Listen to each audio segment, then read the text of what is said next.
Hello, everyone, and welcome to Sanctuary Online, our holiday version. We're incredibly excited to be back with you and to bring you another episode of our Sanctuary Kitchen.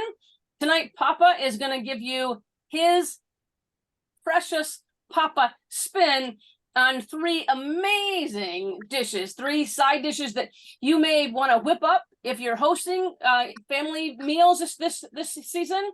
Or you may want to have that perfect side dish to take out to a potluck. And so that's what we're going to do in a minute. But I first wanted to welcome you and let you know what is up at Sanctuary. We have a really busy, wonderfully so, fall and winter schedule, both online and on property, both online and on site. First off, I want to remind all of you that Giving Tuesday is November 28th.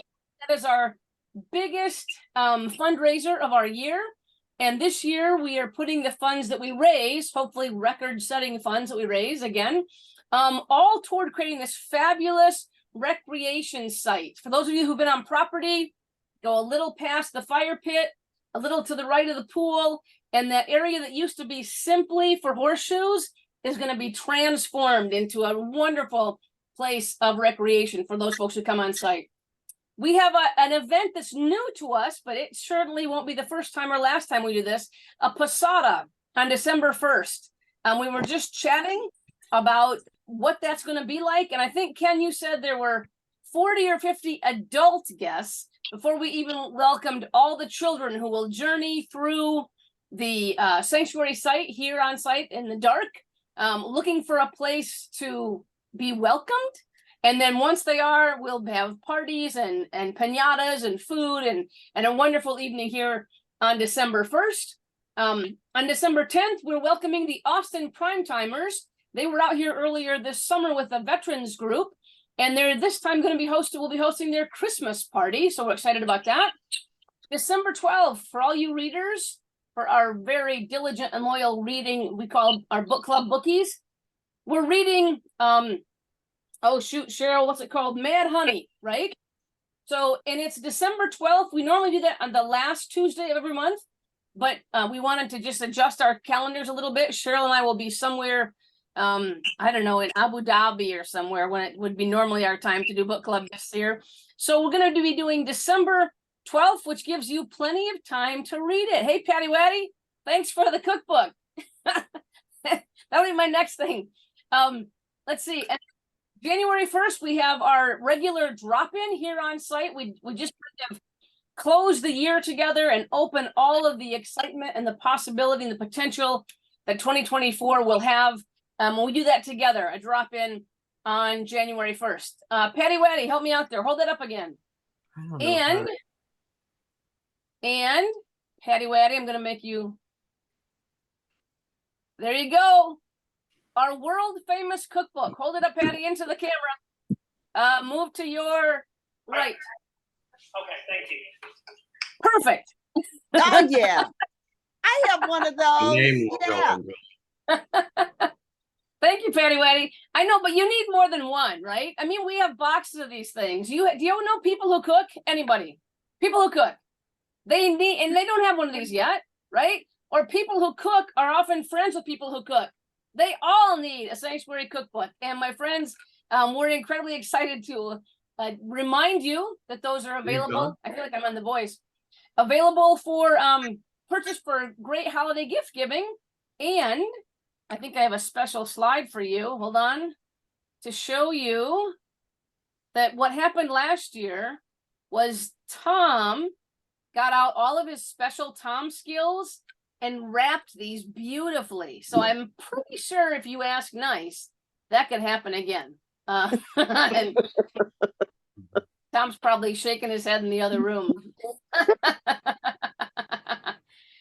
Anyway, that's me. That's who we are. That's where we are. And I'm excited to pop this over to Ken. Ken, we have 3 dishes tonight. And I think the best way to start is for us to go ahead and watch this. Watch your screens. It's very exciting. Ken's video number 1, the intro into Sanctuary's holiday sides. Barb, run that tape, girlfriend. All right, we'll do.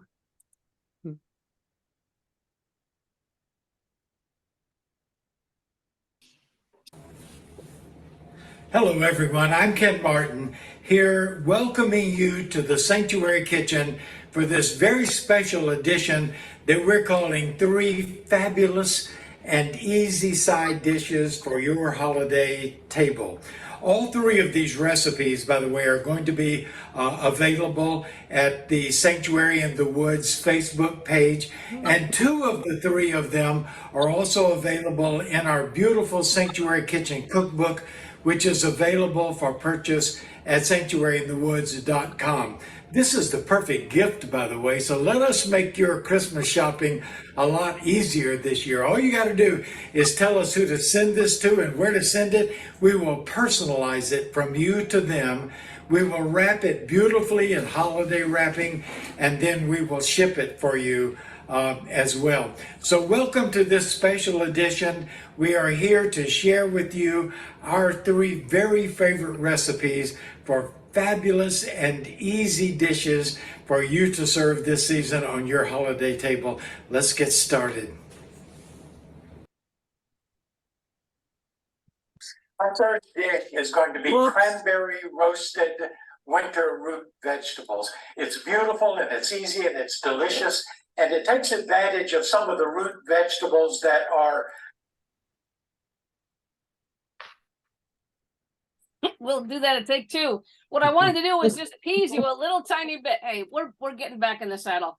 As Ken just shared the recipes for the root vegetables. Can I get some yummy sounds out from all y'all? Yum. Yum. Can't wait. Yeah. And then the recipe for the Sanctuary Harvard beets. Oh dear God, you have got to try these. I mean, you have just simply, Cheryl, right? Fabulous. Again, these recipes are already ahead of time on our Facebook page for Sanctuary in the Woods. And then our Asiago creamed pearl onions. Again, looking pretty simple. A quick paragraph of detail here as far as instructions. And Barb, I think it's time for video number 2, which is the ingredients and preparation for Sanctuary's roasted root vegetables. All right.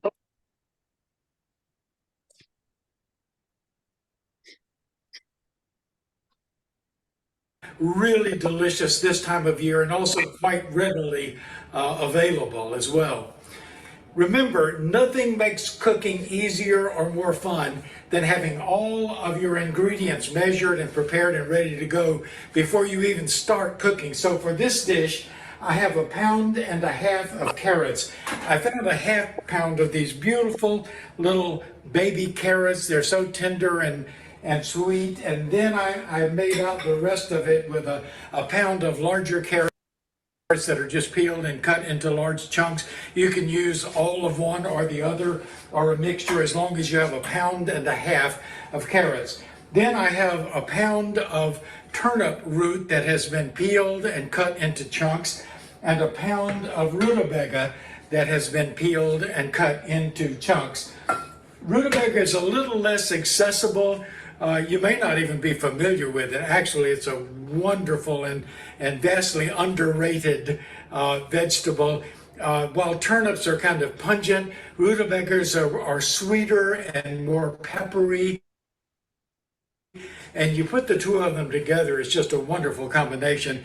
If you can't find rutabagas, you can use 2 pounds of turnips. You might even want to mix in some parsnips, whatever's available to you, whatever you really like, as long as you have 2 pounds of these kinds of root vegetables.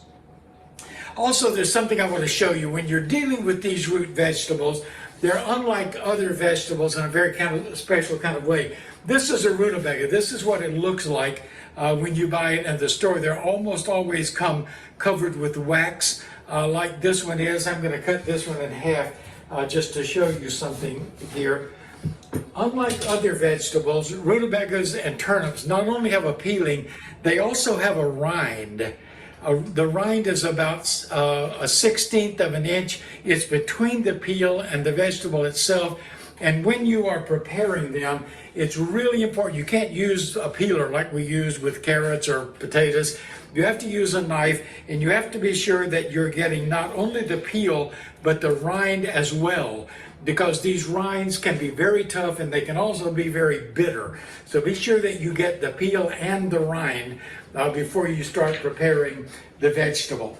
And then I have a pound of Brussels sprouts. Mine are very small. If you get really large ones, you might want to cut them in half. And then I have here 3 tablespoons of olive oil, a tablespoon of chopped fresh rosemary, 3/4 of a teaspoon of salt, and 1/4 of a teaspoon of pepper, all mixed together. We're going to roast these vegetables, and because we're going to roast them, we want to be sure that they are well coated with oil before we put them into a hot oven. And there are 2 different ways of doing this. You can either wait until we put our vegetables onto our roasting pans, as we're going to do in just a moment, and then drizzle the oil and rosemary mixture over them and move them around to coat them. Or the second way I prefer, and what I've done today, is to prepare them a couple of hours earlier, peel them, cut them into the shapes that you want them in, put them into separate Ziploc bags, and then drizzle them with this oil and rosemary mixture, massage them, and then let them marinate for a couple of hours. That way you have the advantage of their having marinated, but also you can be sure that they're really evenly covered with oil, so we know that they're going to roast evenly as well. Then I have a cup of fresh cranberries. You can use frozen cranberries, just be sure that they're thawed beforehand if you do use frozen. And then I have 2 heaping tablespoons of rich, dark, sweet, smoky molasses. And then finally, I have some chopped fresh rosemary to use as a garnish. Now, we know that these vegetables don't all take the same amount of time to cook. And so what we're going to do is, we know that our young tender carrots and our Brussels sprouts are going to take the least amount of time. So we're going to cook them both on the same roasting pan. I've sprayed this pan with Pam. I've also already preheated our oven to 415 degrees. And then we're going to put the rest of our chunk vegetables, our turnips, and our rutabagas and our chunked carrots onto this larger pan. All of these things are going to end up in the same place when it's all over with, that they just don't all take the exact same amount of time to cook. Now they're well oiled, we know they're coated, they have this wonderful fresh rosemary on them as well. And we're going to put them into the oven at the same time at 415 degrees. So these are going in. These are our larger chunk vegetables. These are our smaller tender baby carrots and Brussels sprouts. We're putting them in at the same time, but what we're going to do is set our timer for 20 minutes. And after 20 minutes, we're going to take our Brussels sprouts and our baby carrots out, because they should be really tender and nice at that time. And then we will leave our larger chunk vegetables in for 10 more minutes, for a total of 30 minutes. Then we're going to take them out, and we're going to put our cranberries in with them and put them back in for about 5 more minutes, or a total of about 35 minutes, or until we test and make sure that our vegetables are tender and our cranberries are beginning to soften, and then we will complete our dish. So we've begun roasting, we've got our timer set, and so we're going to take a break now. We'll be back in just a moment through the magic of video when all of our vegetables are done. Ken, we have some questions already in the sidebar. Are you willing to take a couple questions? Of course, yes. I'm looking. What about dried cranberries as compared to the cranberries that you use? Yeah, first of all, I would not use dried. I would use super fresh or frozen, the dried cranberries have, the moisture has already been, they've been dehydrated already. And so even if you try to rehydrate them, they're still going to just be dry, a little bit too dry, I think, to use for this recipe. Now, the one exception to that would be that if you wanted to, and dried cranberries were the only thing that you could find, or for the dish, would be to complete the dish and then just put the dried cranberries on at the very last. Maybe 1 minute just to heat them up in the oven with the rest of the vegetables, but you don't want to put them onto the rest of the vegetables for 5 minutes like you would with fresh or frozen, or they're just going to be tiny, dry, hard little knots. How do you really feel, Ken? All right, let me get a couple still shots here of those cranberries with the fresh rosemary that you were talking about, Ken. And I really appreciate, Ken, you kind of sharing that the rutabaga it's a little animal all by itself, right? So with the rind, with the skin, all of that. So a little bit is to wait to see how to make sure you're getting only the good part of that rutabaga. And then I think, Barb, we're going to go ahead and put video 3 and video 4, both the roasting of the vegetables and the finishing of the vegetables together in 2 videos. Sound good, Barb? Sounds good. Fabulous. All yours.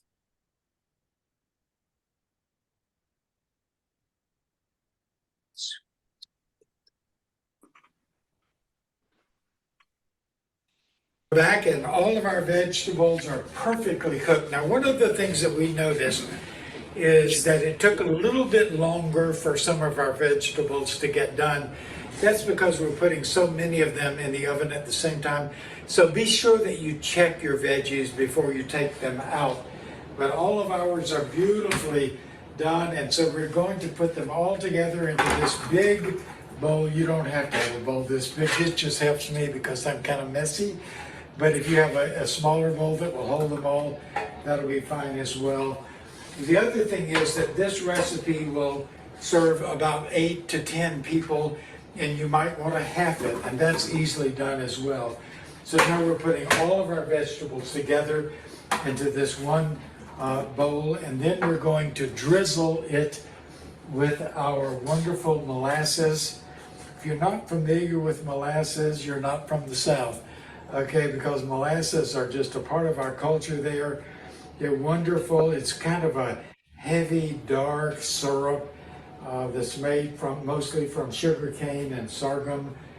And so we're going to just drizzle the molasses over our vegetables.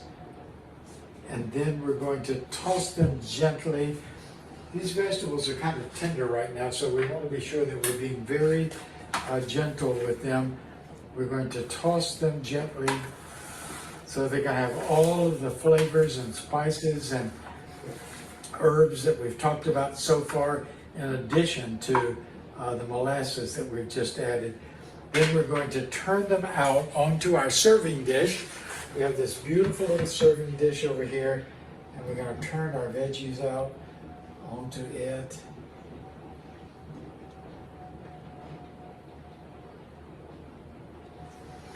And then we're going to garnish with just a little bit of fresh rosemary.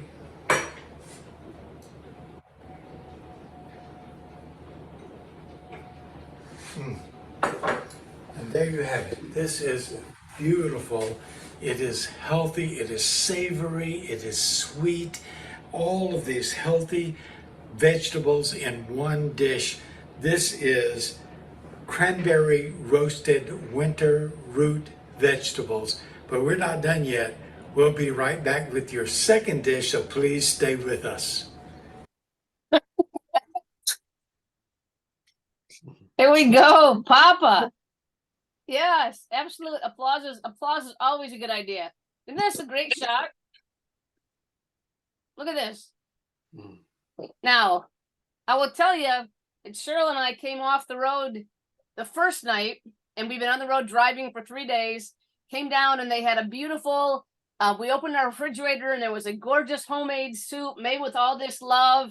Some desserts that Cheryl, did you eat both of them, Cheryl? Anyway, the soup was wonderful. We were able to sit out on the porch and eat it. And then the next night, we had to try all these just to make sure they were still good. And oh my God, Papa, I had them for lunch again today. They were so, so wonderful. Any questions or comments? Bud, I think you were asking about substituting maple syrup for molasses. I'm wondering if Ken's close enough to just take a whack at you if he said that out loud.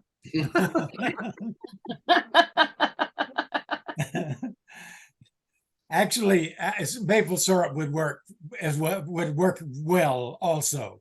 It would, and I thought about that. But the molasses is just such a richer, darker, smokier kind of flavor that just works really well in the fall with these root vegetables. But if you can't find molasses, or you don't like molasses for some reason, yes, maple syrup would work well. I would use a little less of it because it is so sweet compared to molasses. Maybe use about half as much, and then just, sort of test it out for yourself until you got the amount that you wanted. Say that again, Ken. Which would you use, more or less of? Less maple You syrup. would use less maple syrup because it is so sweet. Yeah, that makes sense. This is really a savory dish. And even though molasses, is sweet, it is also savory. And you don't want to change the whole tenor of the whole dish by changing it to something that was really, really sweet. The molasses brings out all of the pungency of these root vegetables. And so if you are going to use maple syrup, just use a little bit less of it. Good answer for you, Bud? Yes, thank you. Any other questions or comments about the root vegetables? Hi, Kristen. Kristen's driving in her car, so Kristen, we don't want to see your face, but we're glad that you're here. Welcome. Any other questions for Ken about these vegetables? If not, we'll zoom right over. And this is a good question. This is a good question. Patty Waddy, we have someone who has to look up these numbers. We should have thought about this, but what page these recipes are in the Sanctuary Cookbook. I do know, and look at this little, are we shameless yet about the cookbook? Just letting y'all know it's a fabulous cookbook. And the Harvard beets are in there. And I think at this point, we just go right to this first video, Barb. I'm going to stop my share and we'll begin with video number 1 of 2 videos for the Harvard beets.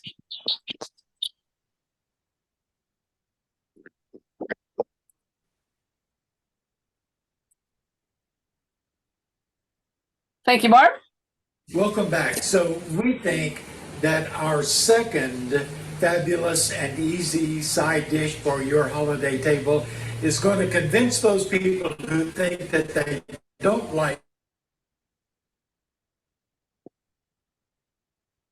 beets, that's only because they haven't yet tasted our sanctuary recipe for that classic recipe for Harvard beets. So in our setup for our dish, for our second dish, I am using 2 15-ounce cans of regular sliced beets, and I have drained them, the beets into a bowl, and the juice from those regular beets into a separate bowl over here. I'm also using 2 16-ounce jars of pickled beets, and I've drained those as well, putting the beets into the bowl with the other beets.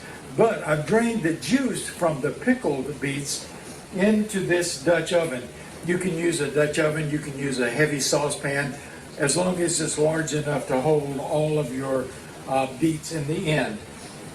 Then I have, in our setup, I have 6 tablespoons of butter. I have 4 tablespoons of cornstarch. I have a half of a cup of orange juice. I have 2 tablespoons of orange zest. I have salt and pepper to taste. And then I have about 3/4 of a cup of mandarin orange segments that I've drained, and we'll use those later for a garnish.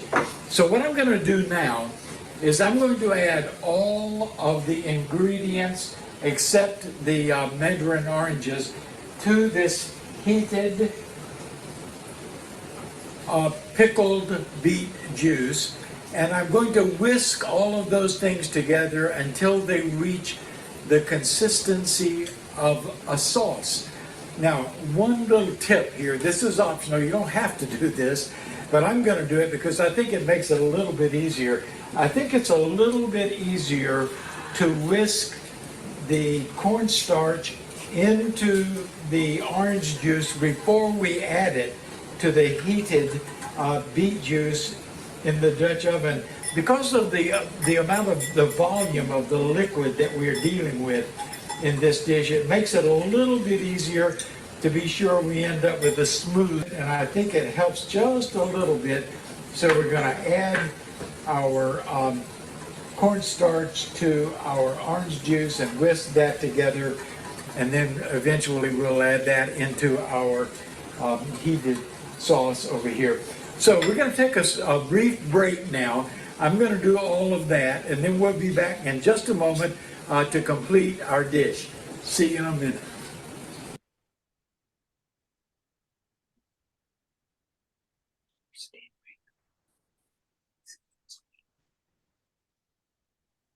Ken, what we have again are a couple pictures up here of you whisking, and we do have a question. I saw a question a moment ago in the chat. Bud again asking about if you could speak to the advantages of fresh beets being used. Any advantages with that or disadvantages? I can't think of an advantage. There is a disadvantage, and that is that fresh beets are just really difficult to work with. Wear rubber gloves if you're going to do it, because they will stain your hands. You know, your hands will be the color of beets if you're not careful. But there really isn't that much difference, and it's just so much easier to go ahead and use the canned beets. The other advantage is that with the other beets, you get the juice that's in the can. And sometimes when you are making the sauce, in order to get the consistency that you want with your sauce, you're going to have to use some of that juice that you poured into the first bowl. And so, you know, if you're using fresh beets, you don't have that advantage, you know, of having that juice. And you have the disadvantages of having to peel them and slice them and turning your hands purple. So Ken, when you say the consistency, go ahead, Bud, come on back. Don't forget to warn people that haven't had beets before what happens when they go to What the happens, bathroom. Bud? Bud, what happens? Well, I thought I had a UTI. Right. Yes. And everything was fine, right, Bud? You know what? You know what asparagus does to your olfactory senses? Well, that's what beets do to your visual senses when you eat beets. Yes. Have canned Go ahead, beets, Kelly. have canned beets been cooked? I'm sorry. Yes, Have canned beets been cooked? Yes, they have. They been. have? I didn't know. peeled and cooked. Yeah. I'm just not familiar with beets at all. Oh, They're Kelly. really delicious. They're really delicious. This time of year is when, you know, all of these root vegetables are so popular with so many different recipes. And beets, of course, you can get canned beets throughout the year, you know, but this time of year, there's so many wonderful different recipes. And that's just a classic recipe, but we have doctored that recipe up, you know, quite a bit here. Tom has worked on that recipe for several years. He added the orange zest. He has worked with that recipe until he's just got it absolutely perfect. And anybody who's tried this recipe already knows, you know, that it really is something quite special. It's easy to make. And if you just want a really delicious and colorful side dish for your holiday season, you can't beat Harvard beets. Cheryl So, told me about it. I was kinda told near- that fresh Go ahead. beets, I was told that canned beets have just as much nutrition as fresh beets. Yes, as a matter of fact, it's really fascinating. If you do a little bit of research on this, you'll find that methods of preserving vegetables now maintain almost the exact same amounts of vitamins and minerals and other nutrients as fresh. That didn't used to be the case. You used to lose a lot of the nutritional value of vegetables when they were processed. But contemporary ways of processing vegetables, you keep almost the exact same amount of nutrients in them. And so I've always been a person who just did not like processed food very much. And we don't eat very much processed food. But when it comes to a recipe like this, I don't mind doing it because yes, you do keep, Bud, just about the exact same amount of nutrient. Yeah, and actually, now that we're not getting our vegetables from anywhere near us, right? If you can buy local, you've got much more of that life force remaining in the vegetable. But as it gets trucked mile by mile by mile, right? Even something that you think you pick up at the store as fresh, might really compete. There might be more nutritional value in the canned or the frozen version of the same thing. Just to go back to Kelly, I'm thinking, Kelly, and I'm looking for Cheryl. I know, Cheryl, it's hard for you to do volume right now, but I'm just wondering if Kelly wasn't wondering if maybe if she got the ingredients when we popped over for Thanksgiving, we could make these for her and Michael and the family. What do you think? That sounds wonderful. I thought it might, Kelly. What do you think? I was actually going to suggest the same thing. I already texted that to you. Oh, you already texted that to her. Look at that. All these great minds. Yeah. This is Cheryl a has dish. talked about this recipe before. I've heard it. It How is good- honestly one of the most famous. At Sanctuary, we cook for a lot of people and we feed a lot of people with a lot of good food. This is one of those like, oh my goodness, I've never in my life had beets like that. And I'm a beet family. I come from a long line of beet eaters. I just wanted to put my face in this the first time I tasted it and just put it down and finish, So, I mean, I didn't because, well, but I thought about it. All right. So, Barb, how about if we go ahead and we finish up with the rest of these, rest of the recipe for the beets.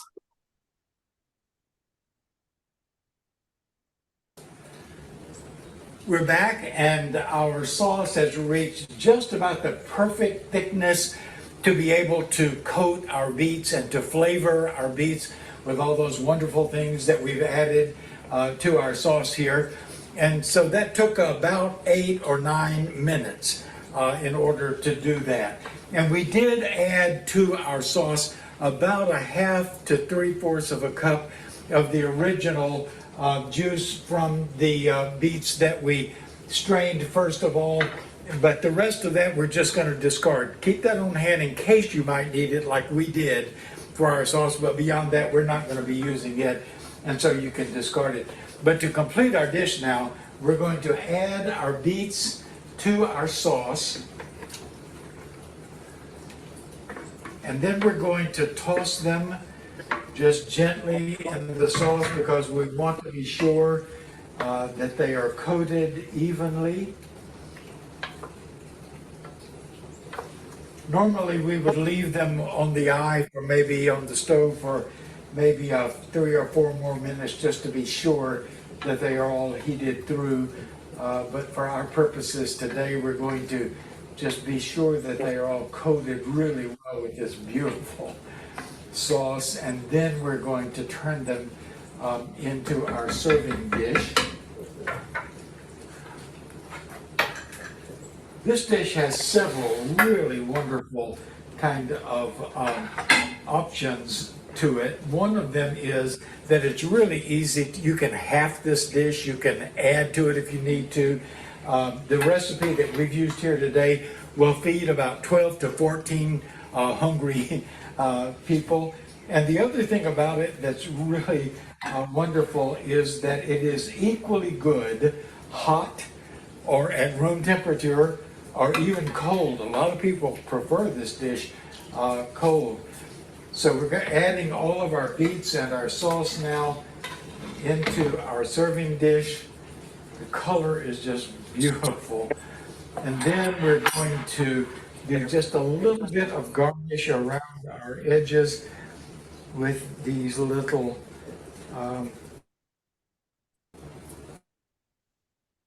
slices of mandarin oranges.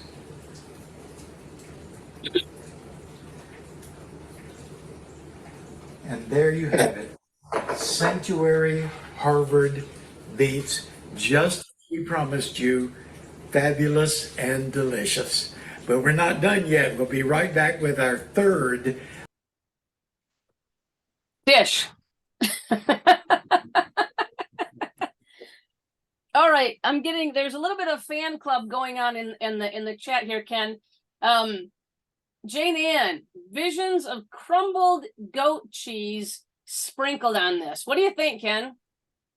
Yes, yes, yes. Goat cheese and beets are wonderful together. There are a number of dishes where beets and goat cheese are together, and it wouldn't hurt a bit, to sprinkle some goat cheese on top of this dish. It would. I wouldn't call it Harvard beets then, because it would change the dish, but it wouldn't hurt it a bit. It's a good idea, Jane Ann. Yeah. Thank you. I'm fighting a cold, so I've been sneezing and coughing, which is why I had myself muted. But I was having, because the oranges are great with the goat cheese too. So I was having Yes, they these are. little Yep. visions. And I like the mix of the pickled beets and the canned beets. I think that'll have a nice mix of flavor. Can't wait. I'm going to try it. Good, good.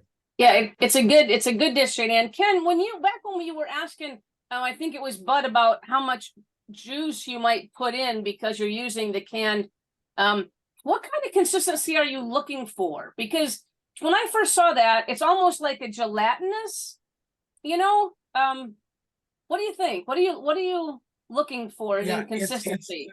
in terms of sauces, people talk about sauces being light, medium, and thick, and it's like a medium sauce. A light sauce is just barely more viscous than any other than a plain liquid like water. A medium sauce is one that will kind of, if you take a medium sauce and you dip a spoon in it, it will slide off of the spoon. A thick sauce, is thick. It's much thicker. So this is, a lot of this is personal preference, of course. You whisk your sauce until you get the consistency that you want.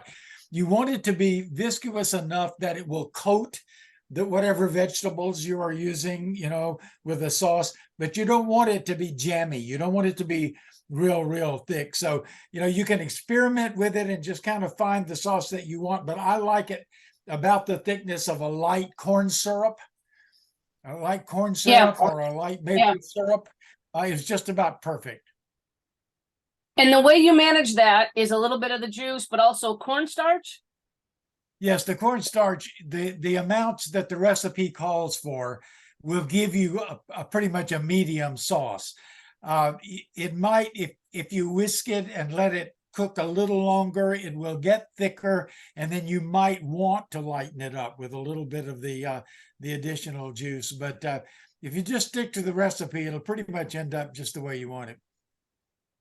All right, let me see. Some other questions we've got. Does the Harvard signify something, Ken? I'm not sure about that. I've thought about that several times, and I've never Googled it just to find out. I'm sure it does. It may have originated, somewhere. I don't know if it was Harvard itself, the university, or whether it's something else, but I'm guessing that it has. Yes, Tom is nodding at me and saying, yes, it originated at Harvard University. So that is where the name comes from. Yes. Okay, and I know I'm going to get myself in trouble, but Tom, I need you to unmute and tell us, what are the changes that Tom made to this dish from what somebody might see as a standard Harvard beet recipe or Harvard beets? Tom, can you tell us that? I know you're on mute right now. He's gone. You hear that, Hank? He's on me. I don't think he wants to talk. Well, then, can you share? Because I know that you two have never Yeah. met in a restaurant. You two couldn't change. Yeah, one of the things is many of the oldest Harvard beet recipes that I have seen call for much less orange flavor. Yeah. Tom has really jacked up the orange flavor. Instead of using just a lot of beet juice, he uses beet juice and then quite a bit of orange juice and then orange zest. And then the addition of the oranges at the end for garnish. Those are all things that he added to sort of the classic Harvard beet recipe. Used to be just butter. Well, and then Darcel, Yeah, you're he coming says in. also that Oh, it go ahead. used to not really be a sauce. It used to just be butter, right, Tom? And cornstarch. Yeah, just butter, cornstarch, and beet juice. And so by adding all that orange juice and orange zest, it really jacked up the orange flavor a lot in the dish. Well, and let me give you a nice solid shot. Barb has been wonderful enough to post each of the 3 recipes. Actually, they're on our Facebook page, and you can click and you can download them from our Facebook page, or they're in the chat. If you have the chat function available to you, you can also click and you can save those from the chat function to your computer.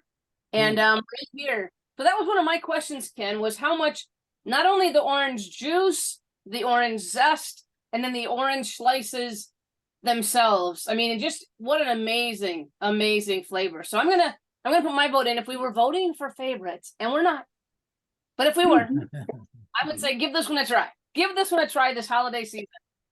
It's quite something. We lost Patty Whitey, came back in, and then so if we're good with beets, any more questions for Ken Beets?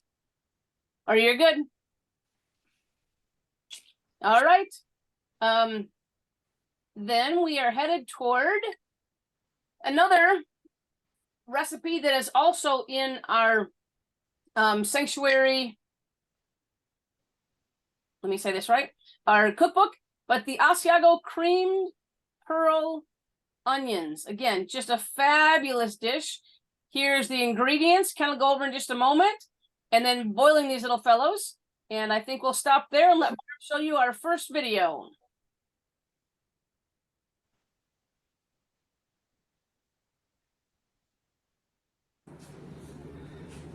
Our third recipe is probably Tom's and my most frequently requested holiday recipe. It has been on our Thanksgiving and Christmas tables for almost 50 years.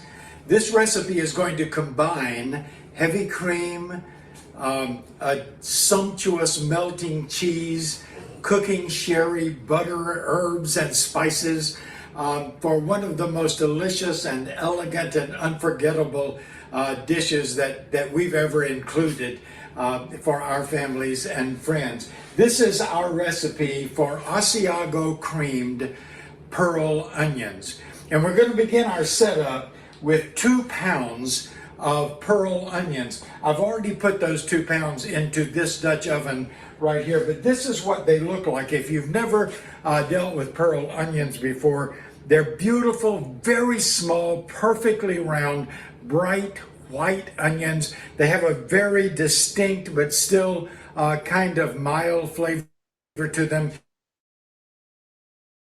You can use either fresh or frozen. For years. Tom and I used fresh, but oh, believe me, just trying to peel these little things is really labor intensive. And so now we just go to the fresh frozen vegetable section at the supermarket, and we find them not only frozen but already peeled, and they're just as good. And so if you're going to use the frozen, just be sure that you do thaw them before you use them. The second element is to add enough chicken broth to cover the onions in this pot, and I've already done that. And then the third thing is to add a couple of bay leaves, and I've already done that. So the first cooking step for this recipe is to bring your onions, your chicken broth, and your bay leaves to a boil. Then lower your heat and let them simmer for 3 or 4 minutes. And then we want to take them off of the heat and set them aside. I've already done that first step, so we're going to take those onions, our chicken broth and bay leaves, and we're going to set them over there. Now, continuing with our setup, we have 3 tablespoons of flour. We have a half a stick, or that's about 1/4 of a cup of butter. We have 1 cup of whipping cream and a half of a cup of half and half. And then we have 1 teaspoon of cooking sherry. And then we have a half to 3/4 of a cup of shredded melting cheese. Now, we like Asiago. Asiago is a cow's cheese that's produced in Asiago, Italy. It's aged for at least 5 years, and that produces this wonderful, sweet, nutty kind of flavor that's just wonderful in this dish. If you can't find Asiago, you can use Gruyere or any of the other really good melting cheeses. This happens to be a rosemary and olive oil flavored Asiago, which is really, really delicious here. And here's a good hack. If you're going to be grating your cheese like this, put your cheese into the freezer for 5 or 6 minutes before you grate it. Let it firm up. That way you will get a really good grate like this instead of just kind of a gummy mix, which you sometimes get if you try to just grate a room temperature cheese. Then we also have 1 teaspoon of fresh thyme that has been chopped. We have a tablespoon of fresh parsley chopped. We have 1 teaspoon of sugar and a half of a teaspoon of nutmeg. Then we also have salt and pepper to taste. And then for later, we have our smoked paprika. So the next thing that I'm going to do is, in this separate heavy saucepan, I'm going to melt our butter, and then I'm going to whisk in the flour and then all of our other ingredients on a kind of a medium-high heat to create a kind of a medium-thick sauce. And so we're going to take a brief break right now while I do that, and then we'll be right back.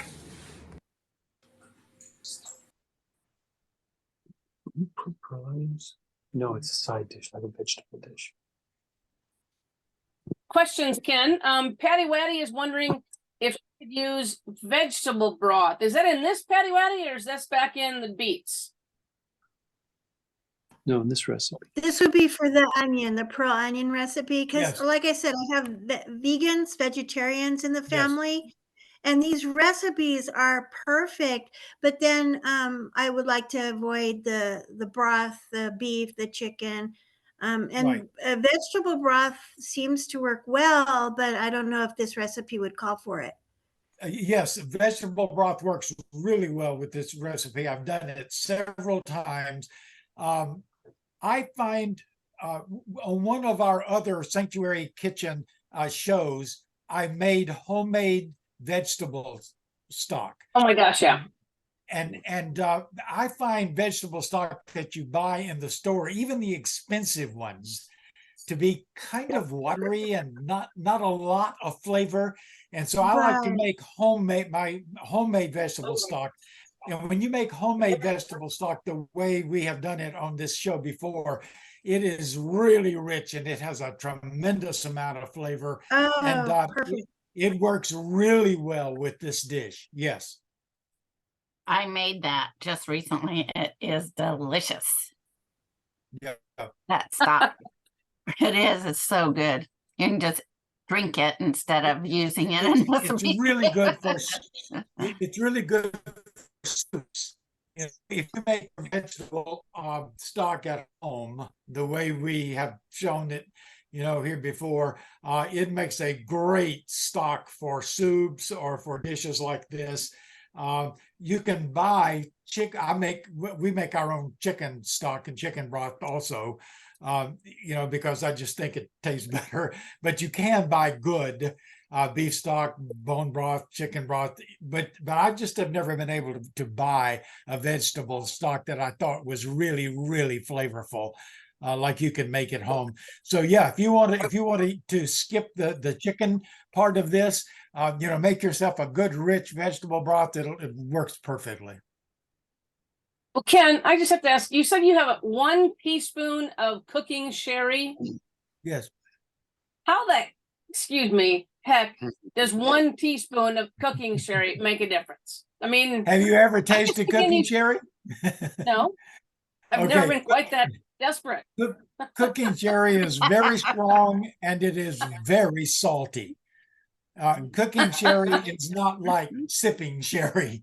It's Darn. Darn, yes.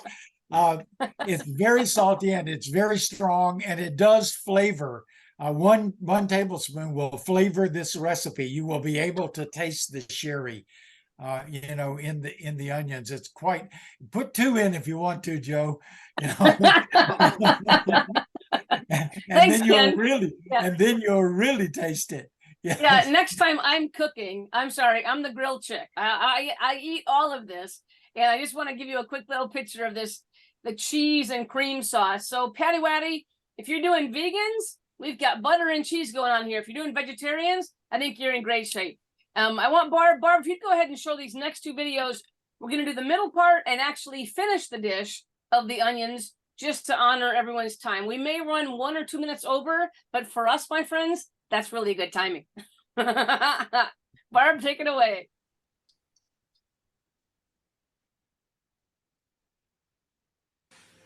So we are back, and you can see that our sauce is just an absolute perfect consistency right now. And so our final and third step in our cooking process here is to take our onions and to drain them, which I'm going to do real quickly here.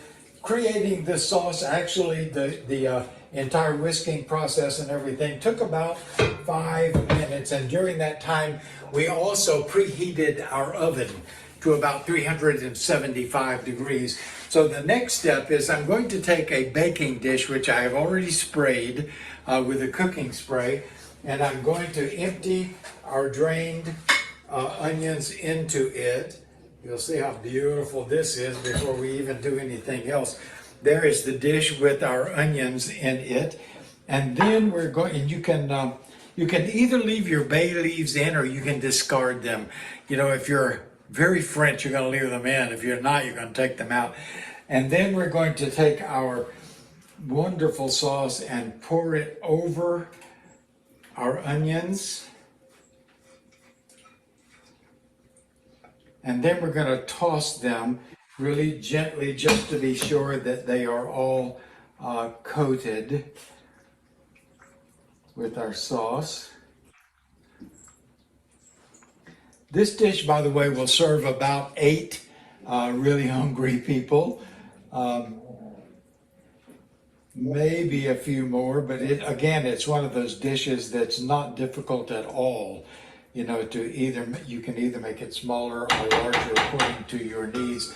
And then our final thing before we bake is that we're going to take our smoked paprika and we're going to put a really generous topping of paprika on these onions. It's going to not only add to the beauty of this dish, but also to that wonderful smoky kind of sweet flavor that we're getting from all the elements that make this dish so unique. So now we're going to take this dish and we're going to put it into our 375 oven for about 25 minutes or until it starts to bubble around the edges. So we're going to take another brief break. We'll be right back.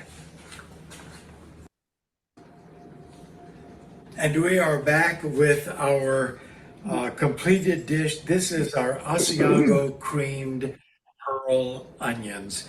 We hope that you enjoy these 3 recipes as much as we have enjoyed bringing them to you. These are our suggestions for 3 fabulous and easy side dishes for your holiday season table this year. First of all, we did our cranberry roasted winter root vegetables, and then Sanctuary's Harvard beet recipe, and then finally our Asiago creamed pearl onions.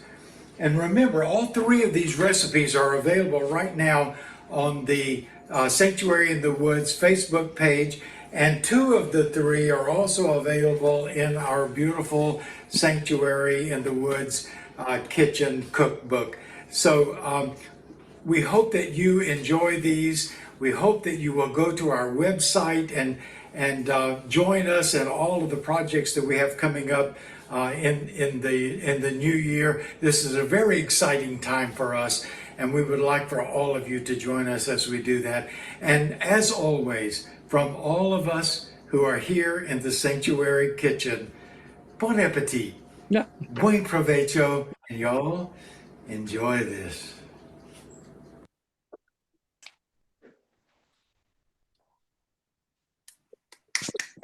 Oh, Papa, you're so much fun. I tell you.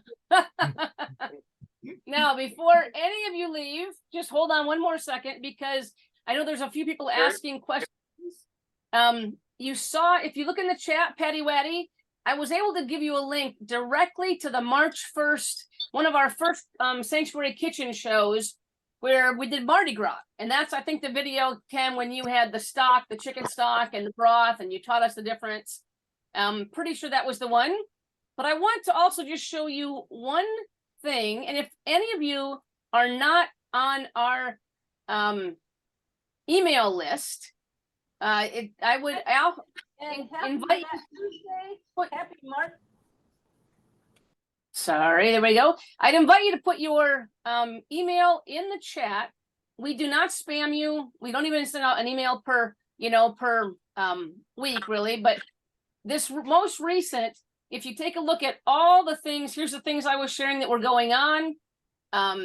Links to the videos. This was actually a little advertising video invitational that Ken did. Once again, what we were doing on Sanctuary Online. A little bit to talk about the Posada. If you're not sure what one of those are, you're in the area. There's some information on the Posada and on the book club, Mad Honey, on Giving Tuesday. Goodness. And one more time, we're gonna talk about our Sanctuary cookbook, because we have too many of them and you don't have enough of them, I promise you. And then I want to share that we are back on the waves.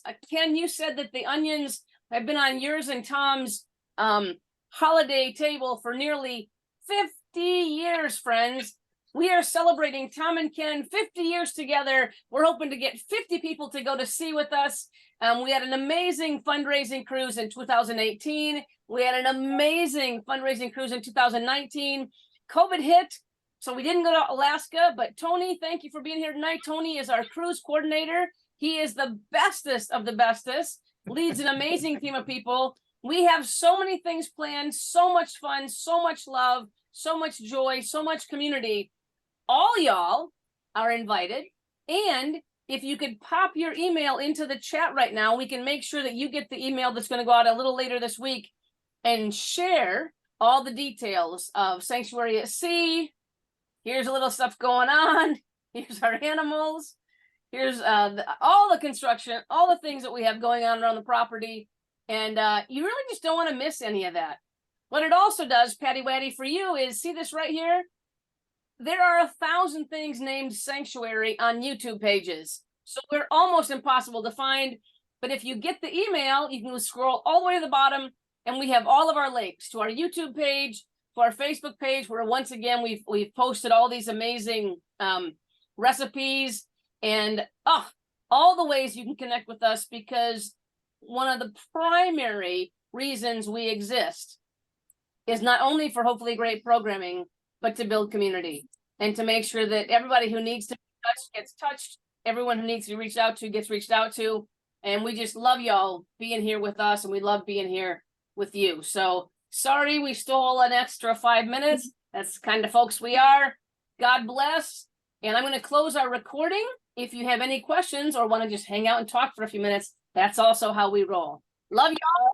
And I hope you have a wonderful, wonderful holiday season. Ken, again, thank you so much. That was just amazing. Bye, y'all, from Thank you, Sanctuary Ken. in the Woods and Sanctuary Online.